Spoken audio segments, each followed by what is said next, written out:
Jesus sets out with his disciples on a long road trip to Jerusalem, where they'll join thousands of Israelites to celebrate the ancient feast of Passover. Now, Luke wants this road trip from the mountain to Jerusalem to remind you of ancient Israel's long road trip.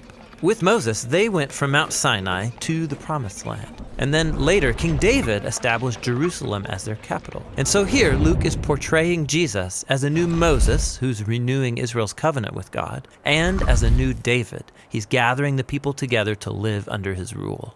As Jesus leaves, he sends out a wave of his followers ahead of him to prepare each new place for his visit. Then Jesus would arrive, announcing the good news of God's kingdom, and he would call people to follow him and join this new thing God was doing in Israel. There are many of his teachings and parables in this section, specifically about how following Jesus will force you to totally rethink your money, how you resolve conflict, and how you treat the poor. In every town, Jesus would create communities of people who were learning to live in a totally new way, so that greed would be transformed into generosity and anger into forgiveness. And in these Jesus communities, all outsiders are welcome. Yeah, good news for the poor.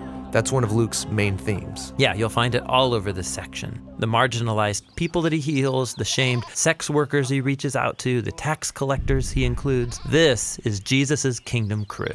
And Israel's religious leaders watch and start to criticize him. If he really is God's prophet, why is he welcoming sinners and eating with them? Yeah, this section reads like the Battle of the Banquets. So Jesus throws these dinner parties as a symbol of how God's kingdom is here for the sick and the poor, people who could never pay him back. Jesus also attends banquets with Israel's religious leaders. Yeah, and he lays into them for becoming an arrogant, exclusive social club. But they don't get it, and so he tells them a famous parable that goes like this. There was a father who had 2 sons. The older son is trustworthy and honors his father. And the younger son, he's a mess. He rebels and cashes in his inheritance to travel far away and blow it all on partying and being stupid. And then there's a famine in the land, and he runs out of money. So he has to scrape by taking care of somebody's pigs. And he's so hungry he wants to eat the pig slop, at which point it occurs to him, if I'm gonna be a farmhand, I might as well go home and work for my dad. At least I won't be eating pig food. So he treks back home, rehearsing his apology. Now, the father is certain that his son did not survive the famine. But then, one day, he sees someone walking down the road. It's his son. He's not dead. And so the father runs to him and embraces his son, kissing him all over. The son starts his speech.